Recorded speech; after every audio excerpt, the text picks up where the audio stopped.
This might be a weird question, but do your New Year's resolutions involve five-a-side football, intergalactic criminality, and small children in extremely frightening situations?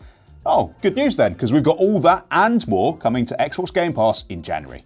I'm going to start off with some Game Pass titles that have expanded to the premium tier this month. Set in an alternate version of 60s North England and in the wake of a nuclear disaster, if you've been pining for a bit more of a sci-fi post-apocalyptic disaster RPG, well, Atomfall is a bit like that, but just a bit more tea and crumpets. Rematch has just kicked off its second season and it's added a load more sweet cosmetics and is even tightening its gameplay up even further. Definitely the football game of choice for players who insist on a 7 bicycle kicks per game minimum. Lost in Random The Eternal Die combines tactical combat with real-time action, which is a bit like Expedition 33, except more sentient die? Warhammer 40k Space Marines Mastercrafted Edition remasters the classic third-person hack and slasher just to provide a bit more of a refined, orc brutalizing experience.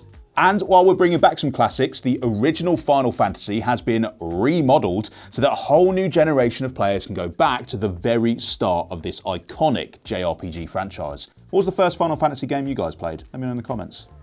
Right, let's move on now to the new arrivals. 2025 unleashed a whole new Little Nightmares game on us, and Game Pass Premium, PC, and Ultimate members can now revisit the OG Nightmare in beautifully enhanced form. In this chilling puzzle platformer, you're going to be playing as a kid named Six, who's not just afraid of 7, but also basically everything else around them, because the whole place is one big deadly nightmare. And also because 7, 8, 9. And also because the game's called Little Nightmares. Creeping through the moor is a chilling experience, and the Enhanced Edition's new visual effects only serve to make it even creepier. And it's also handheld optimized as well, so now you can get your goosebumps on the go. Or the loo. Which is probably a good pace for it.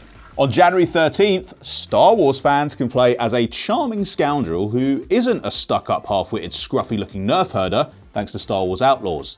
The first ever fully open world game to let players loose on the galaxy far, far away, Outlaws is a third-person adventure set in the criminal underworld. Playing as a woman named Kay and her adorable alien sidekick Nyx, you'll get to travel the stars, working with and against different crime syndicates, while trying not to attract too much Imperial attention.